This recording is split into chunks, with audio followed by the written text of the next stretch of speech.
हाँ तो स्टूडेंट्स, मैं अमित गोयल एक बार फिर आपके सामने क्लास 12 के मैथ्स को इजी वे में पढ़ाने के लिए हम पढ़ा रहे थे आपको टॉपिक डिटरमिनेंट्स।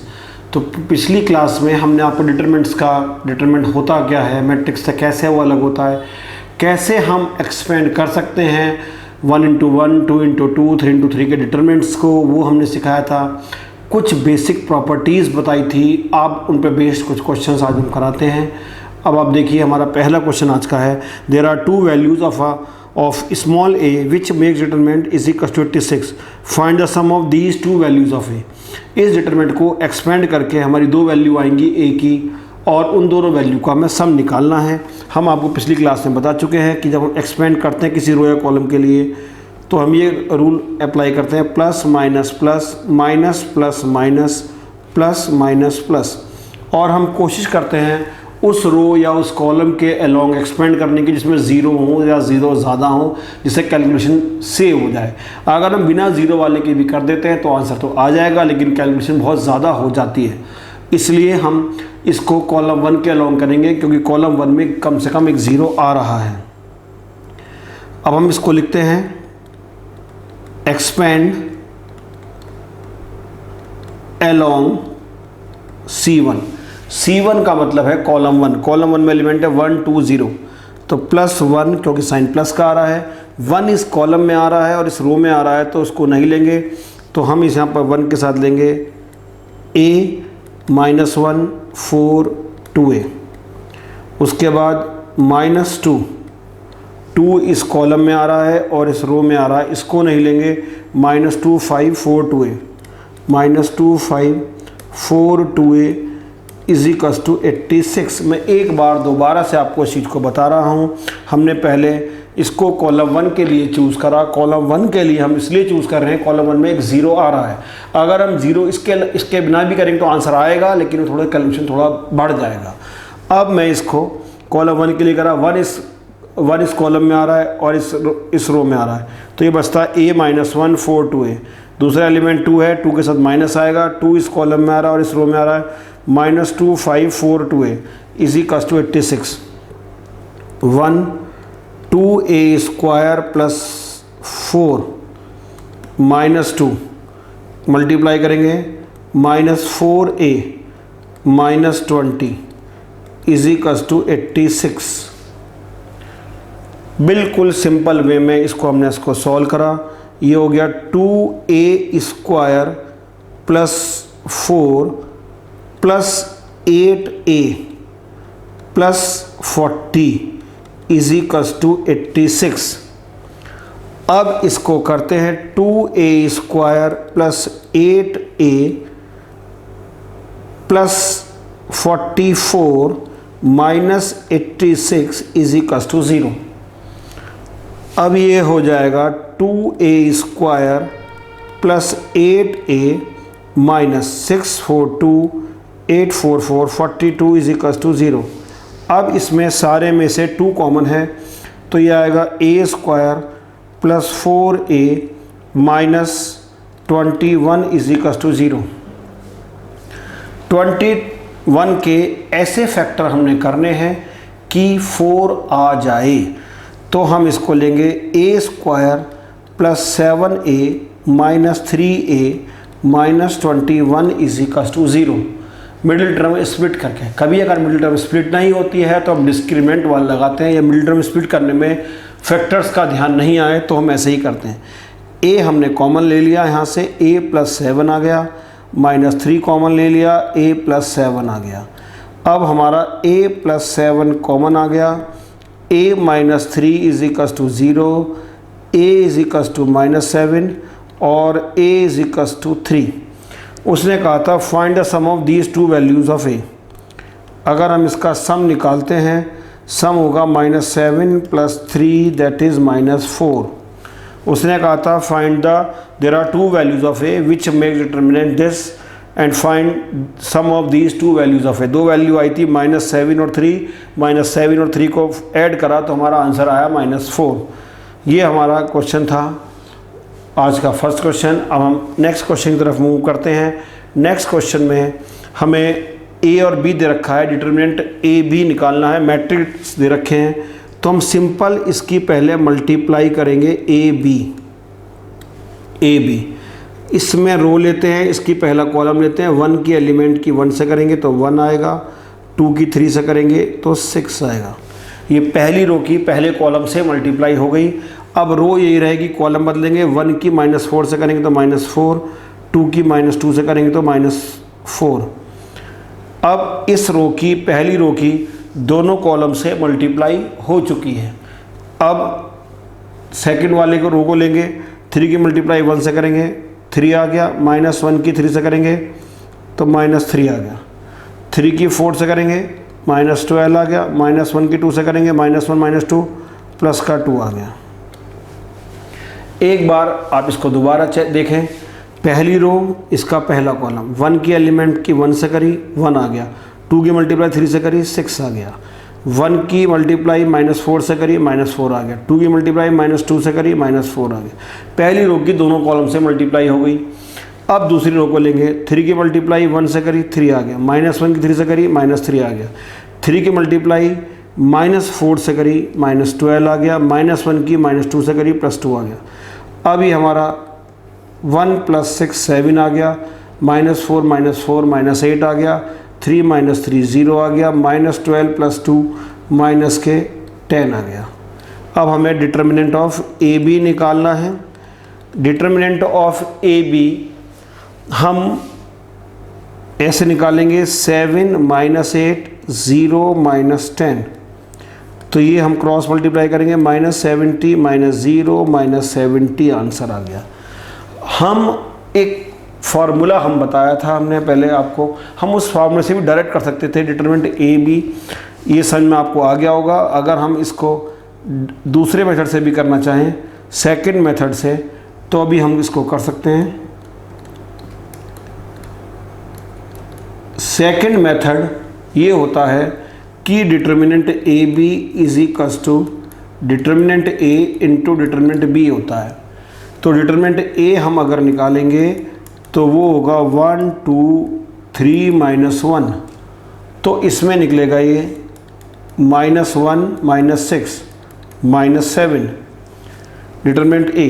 डिटर्मिनेंट बी निकालेंगे तो वो होगा 1 -4 3 -2 -2 +12 10। Determinant A B is equals to determinant A into determinant B, -7 × 10 -70, -7 × 10 -70। तो जो भी बेस्ट स्ट्राइकर है उससे कर सकते हैं, कॉन्सेप्ट पता होना चाहिए। अगर हमें कॉन्सेप्ट का आइडिया है तो कैसे भी क्वेश्चन को सॉल्व करा जा सकता है, और कॉन्सेप्ट का ये आइडिया नहीं है तो दिक्कत है। इसलिए पहले टॉपिक के साथ कॉन्सेप्ट बताया गया आपको। अब हम नेक्स्ट क्वेश्चन की तरफ मूव करते हैं। नेक्स्ट में हमें ये दिया हुआ है मैट्रिक्स है 3 of determinant A is equals to 3 cube of determinant A. तो ए दिया हुआ है और मैं साथ साथ इसको 3a भी निकाल लेता हूँ। यहाँ सारे में 3 से मल्टीप्लाई करा, ये जो हमने k की पावर na वाला बताया था वो यहाँ से प्रूव भी हो जाएगा। 3 0 3 0 3 6 0 0 12, ये हो गया। अगर अब हम डिटर्मिनेंट ए निकालते हैं, डिटर्मिनेंट ए हम एक्सपेंड इसमें हमें करना चाहिए कॉलम 1 के अलोंग, क्योंकि कॉलम 1 में 2 0 आ रहे हैं। +1 में हमारा ये नहीं आएगा और ये नहीं आएगा। 1 2 0 4 +1 1 4 -0 डिटर्मिनेंट ए 4 आ गया। डिटर्मिनेंट ऑफ 3a, इसमें भी कॉलम 1 के लिए करेंगे +3, ये और ये नहीं आएगा। 3 6 0 12 3 36 -0 36 3 जा 108 हो गया, ये 4 आ गया और ये 108 आ गया। अब हमारा LHS है डिटर्मिनेंट ऑफ 3a यानी कि 108। अब आता है RHS है 3 cube of determinant a, 3 cube 27 determinant a 4 और ये 108। LHS is equals to RHS। वैसे तो प्रॉपर्टी से डायरेक्ट हो ही रहा है। प्रॉपर्टी थी हमारी के ए इज इक्वल्स टू के की पावर n डिटर्मिनेंट है। यहाँ पर k 3 है और n भी 3 है बाई चांस।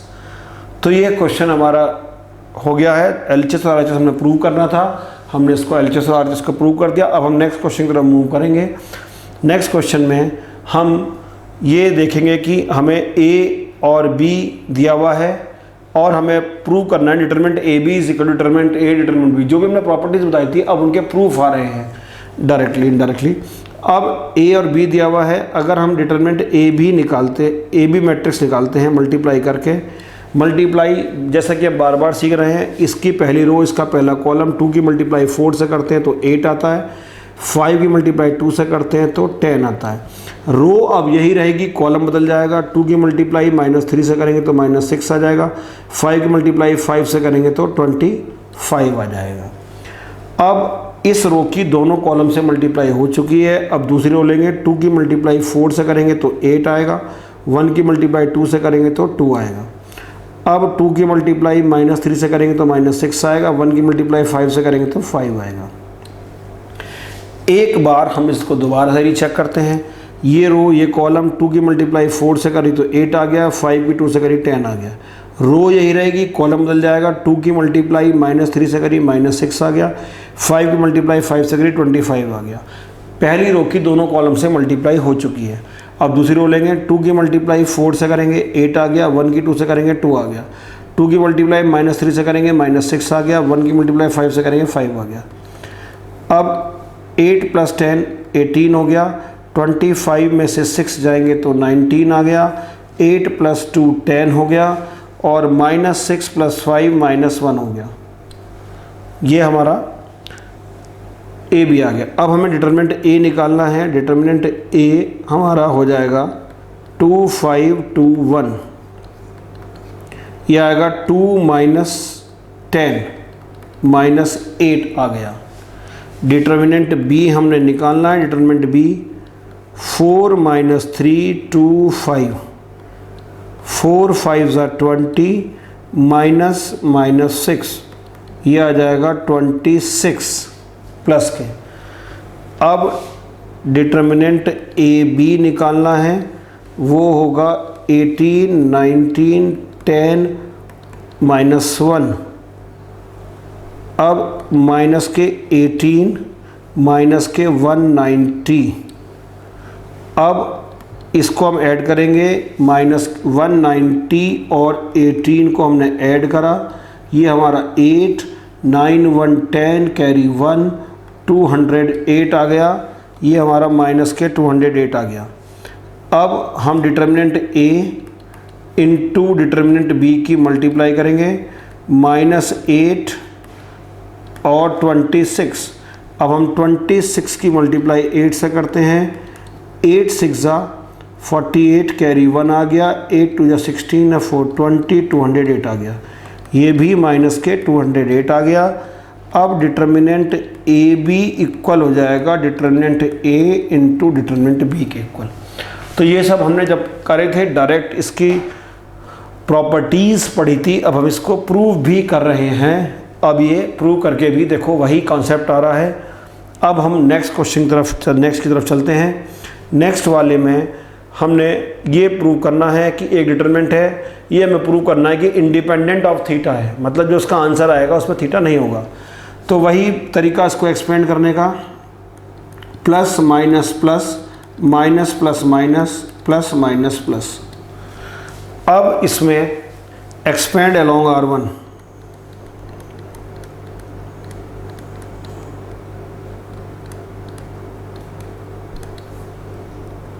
प्लस x इस कॉलम में आ रहा है और इस रो में आ रहा है, -x1 1x, दूसरे में माइनस आएगा, माइनस साइन थीटा इस कॉलम में आ रहा है और इस रो में आ रहा है, -sin θ 1 cos θ x, प्लस के cos θ, क्योंकि यहाँ प्लस आएगा, ये इस कॉलम में आ रहा है, इस रो में आ रहा है, -sin θ -x कॉस थीटा 1। दोबारा से हम इसको करते हैं, x आया, x हमारा इस कॉलम में आ रहा है और इस रो में आ रहा है, तो -x1 1x, फिर माइनस के साइन थीटा इसके अकॉर्डिंग ये और ये नहीं आएगा, minus sine theta 1 cos theta x, फिर cos theta minus sine theta minus x cos theta 1। अब ये x हो गया minus x square minus 1 minus sine theta minus x sine theta minus cos theta plus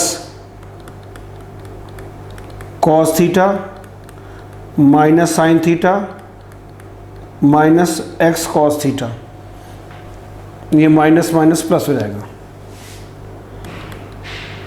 minus x cube and minus x plus x sign square theta plus sine theta cos theta minus sine theta cos theta plus x cos square theta. Sine theta cos theta cancel हो जाएंगे। अब x sign square theta और x cos square theta, इसमें से x common आ जाएगा।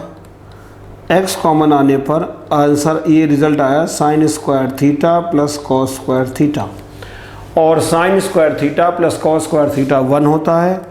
Minus x cube minus x plus x into 1, minus x cube minus x plus x, x से x cut जाएगा तो रिज़ल्ट आ गया माइनस एक्स क्यूब, जो कि इंडिपेंडेंट ऑफ थीटा है।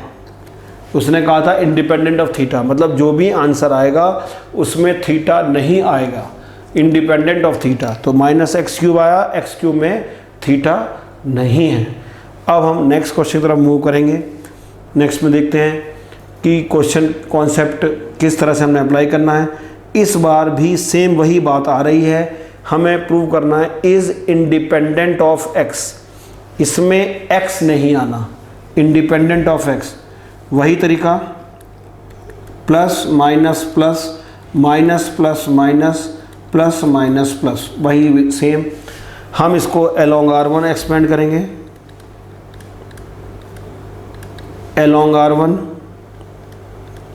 कॉस x प्लस वाई, इस column में आ रहा है कॉस x प्लस वाई, इस रो में आ रहा है, तो हमारे पास ये बचेगा cos x sine y sine x cos Y.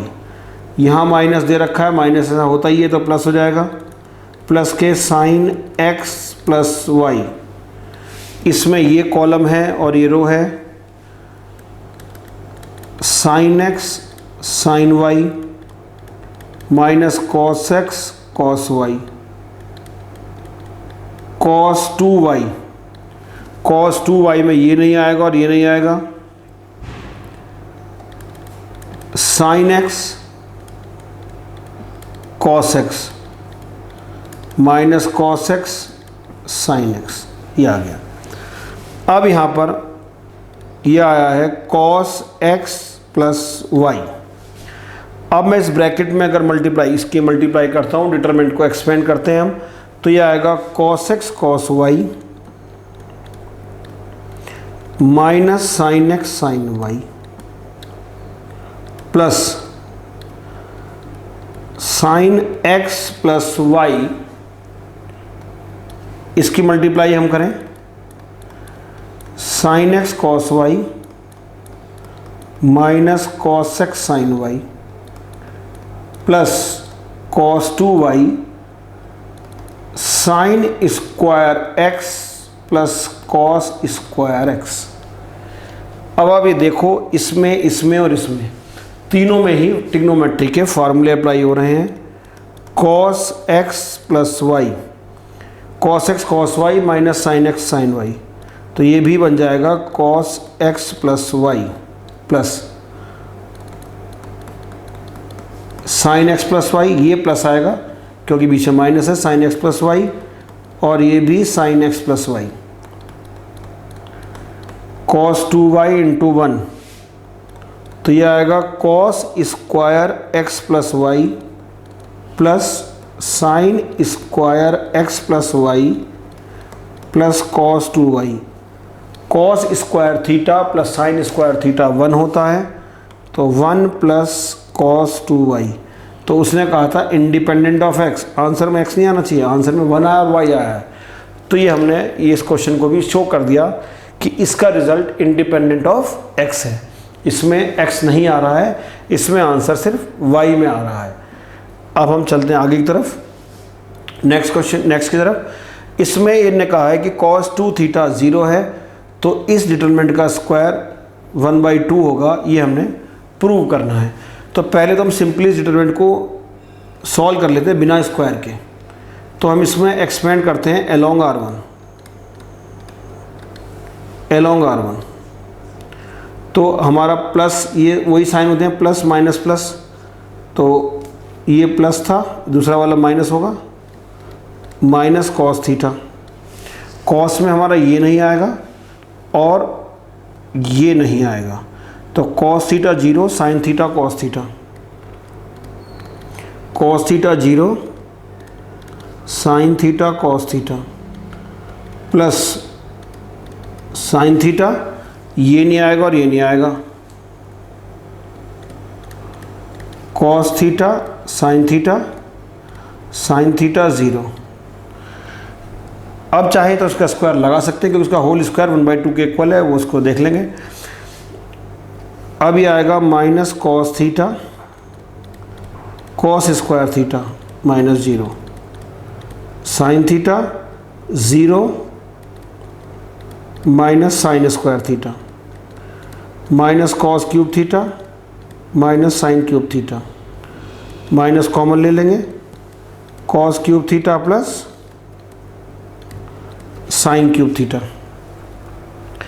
अब उसने कहा है कि कॉस 2 थीटा 0 है, कॉस 2 थीटा 0 है, 0 होता है कॉस 90, तो 2 थीटा 90 हो गया और थीटा हो जाएगा 45 डिग्री, थीटा हो जाएगा 45 डिग्री। तो minus cos cube 45 plus sine cube 45 की वैल्यू होती है 1/√2, 1/√2 का स्क्वायर प्लस 1/√2 का क्यूब और 1/√2 का भी क्यूब। तो ये हो जाएगा यहाँ पर 1/2√2 प्लस 1/2√2। तो यहाँ पर ये आएगा 2/2√2 माइनस के 1/√2 आ गया। ये सिंपल इसकी वैल्यू माइनस के 1/√2 आएगी। और अब हम इसका स्क्वायर करेंगे, माइनस 1/√2 का स्क्वायर इज इक्वल्स टू 1/2 आ गया। तो पहले हमने डिटरमिनेंट की वैल्यू निकाली और उसको फिर डिटरमिनेंट की वैल्यू निकालने के बाद उसका स्क्वायर कर दिया, क्योंकि होल स्क्वायर था और होल स्क्वायर को 1/2 के इक्वल लाना था, तो हमने उसको 1/2 के इक्वल हम उसमें ले आए हैं। अब हम नेक्स्ट कॉन्सेप्ट की तरफ चलते हैं। नेक्स्ट कॉन्सेप्ट है singular matrix. A square matrix is said to be singular if determinant A is equals to 0। अगर डिटरमिनेंट A 0 आता है तो सिंगुलर और डिटरमिनेंट A 0 नहीं आता है नॉन सिंगुलर। अब मैं इसका एग्जांपल आपको देता हूँ। A is equals to 1 2 3 6। Determinant A अगर मैं निकालना चाहूँ इसका तो 1 2 3 6, यह आएगा 6 माइनस 6 0। तो ये सिंगुलर मैट्रिक्स हो गया। जिसका डिटरमिनेंट 0 होता है, जिस स्क्वायर मैट्रिक्स का, उसको सिंगुलर बोलते हैं। जिस स्क्वायर मैट्रिक्स का डिटरमिनेंट 0 होता है उसको बोलते हैं सिंगुलर मैट्रिक्स। अब आता है नॉन सिंगुलर। ए मैट्रिक्स है 1 2 3 4। अगर मैं इसका डिटरमिनेंट ए निकालता हूँ 1 2 3 4, तो 4 minus 6 minus 2 not equals to 0। ये सिंगुलर और ये नॉन सिंगुलर। अगर डिटरमिनेंट 0 आ रहा है तो सिंगुलर और डिटरमिनेंट 0 नहीं आ रहा है तो नॉन सिंगुलर। अब हम इस पर बेस्ड कुछ क्वेश्चंस करेंगे, उनमें हम चेक करेंगे कि ये मैट्रिक्स सिंगुलर है और नहीं है। अब हम करते हैं। ये कह रहा check whether the following matrices are singular और नॉन सिंगुलर। 4 पार्ट दिए मैं, पहले हम फर्स्ट पार्ट करेंगे, उसको रब करेंगे, सेकेंड पार्ट करेंगे, उसको रब करेंगे। अब ये डिटरमिनेंट है, इसको 6 9 4 6 हमें चेक करना है कि सिंगुलर है या नहीं है। 36 9 4 36 इज इक्वल टू 0, 0 आ गया। इसका मतलब ये सिंगुलर हो गया। अगर डिटरमिनेंट 0 आ रहा है तो वो सिंगुलर हो गया, सिंगुलर। अगर डिटरमिनेंट 0 आता है तो अब इसको रब करके हम सेकंड पार्ट करेंगे। सेकंड पार्ट में ये है 2 3 4 5 10 - 12 - 2 नॉट इक्वल टू 0। इसका मतलब ये नॉन सिंगुलर आ गया, इसका मतलब ये नॉन सिंगुलर आ गया। अब हम इसको रब करके थर्ड पार्ट की तरफ जाएंगे। थर्ड पार्ट में भी हमने चेक करना है। थर्ड पार्ट में हम एक्सपेंड करें इसको, हम थर्ड पार्ट में एक्सपेंड करेंगे। पहले ये ऐसे लिखेंगे इसको 5 4 - 9 2 1 - 3 1 1 - 2 along R1 प्लस 5 इस कॉलम में आ रहा है और इस रो में आ रहा है, तो हमारे पास ये आएगा 1 - 3 1 - 2। अब प्लस के बाद माइनस आता है, -4 और ये आ गया 2 - 3 1 - 2 2 - 3 1 - 2, फिर -9 आ गया। -9 में ये कॉलम और ये रो, तो इसमें आएगा 2 1 1 1। एक बार दोबारा चेक कर लेते हैं। 5 में ये और ये नहीं आएगा। 1 - 3 1 - 2 4 में 2 - 3 1 - 2, फिर -9 में 2 1 1 1। अब क्रॉस मल्टीप्लाई करते हैं, ये आएगा -2 + 3 -4 -4 + 3 2 - 1 5 × 1 -4 -1 -9 1 5 + 4 - 9 9 - 9 0 9 - 9 0। इसका मतलब ये सिंगुलर हो गया। अगर 0 आ गया तो ये सिंगुलर हो गया। अब हम इसका फोर्थ पार्ट करेंगे। फोर्थ पार्ट को भी हम चेक करेंगे कि सिंगुलर है या नॉन सिंगुलर है। फोर्थ पार्ट में ये दिया हुआ है 2 - 1 -2 0 2 - 1 3 - 5 0। अगर हम इसको कॉलम 1 के अलॉन्ग एक्सपेंड कर लें तो थोड़ा शॉर्ट हो जाएगा, क्योंकि एक 0 आ रहा है। Expand along column 1। कॉलम 1 के लिए हम एक्सपेंड करते हैं, तो पहले +2 आएगा। +2 में ये और ये नहीं आएगा। 2 - 1 -5 0 2 - 1 -5 0। फिर 0 का तो कोई इंपॉर्टेंस ही नहीं बचा यहाँ पर, क्योंकि 0 हो जाएगा। 3, अब 3 इस कॉलम में और इस रो में आ रहा है। -1 -2 2 - 1, तो ये आएगा 0 - 5 + 3 1 + 4 2 - 5 3 × 5 -10 + 15 5 not equal to 0। Not equal to 0 का मतलब है कि ये नॉन सिंगुलर हो गया, कि ये नॉन सिंगुलर हो गया। जब 0 आता है तो सिंगुलर होता है, और जब 0 नहीं आता है तो नॉन सिंगुलर होता है। तो हमने आपको ये क्वेश्चन आज कराए, जो भी हमने आपको एक्सपेंशन बताया था वो सिंपल कॉन्सेप्ट हमारा वही लग रहा है। अगर 2/2 का करना है तो सिंपल क्रॉस मल्टीप्लाई कर देते हैं, और 3/3 का करना है तो plus minus plus minus plus minus plus minus plus, उसमें हम उसको किसी भी रो या किसी भी कॉलम के अलोंग करके कर सकते हैं। चाहे हम रो 1 के लिए करें, चाहे हम रो 2 के लिए करें, रो 3 के लिए करें, कॉलम 1 के लिए करें, कॉलम 2 के लिए करें, कॉलम 3 के लिए करें, सबसे आंसर सेम ही आता है। और साथ साथ हमने आपको बताया सिंगुलर और नॉन सिंगुलर मैट्रिक्स क्या होते हैं। सिंगुलर मैट्रिक्स वो मैट्रिक्स होते हैं जिसमें डिटर्मिनेंट की वैल्यू 0 के इक्वल आ जाती है, तो वो मैट्रिक्स सिंगुलर मैट्रिक्स होते हैं। और जिनमें डिटर्मिनेंट के इक्वल नहीं आती, डिटर्मिनेंट की वैल्यू 0 के इक्वल नहीं आती हैं, वो नॉन सिंगुलर होते हैं। हम डिटर्मिनेंट चेक करते हैं 2/2 3/3, उनको डिटर्मिनेंट की वैल्यू निकाल कर उनको चेक करते हैं कि वो 0 आ रहे हैं या 0 नहीं आ रहे हैं। 0 आ गए तो सिंगुलर, 0 नहीं आए तो नॉन सिंगुलर। इस तरह से हमने आपको पहले बिल्कुल बेसिक फंडामेंटल बताया डिटरमिनेंट का कि डिटरमिनेंट होता क्या है, उसकी कुछ प्रॉपर्टीज़ बताई, प्रॉपर्टीज़ पे बेस्ड कुछ क्वेश्चंस कराए। उसके बाद हमने आपको सिंगुलर नॉन सिंगुलर बताया। अब हम नेक्स्ट क्लास में इससे अलग लेवल में चलेंगे। ठीक है स्टूडेंट्स, अब हम मिलते हैं नेक्स्ट क्लास में।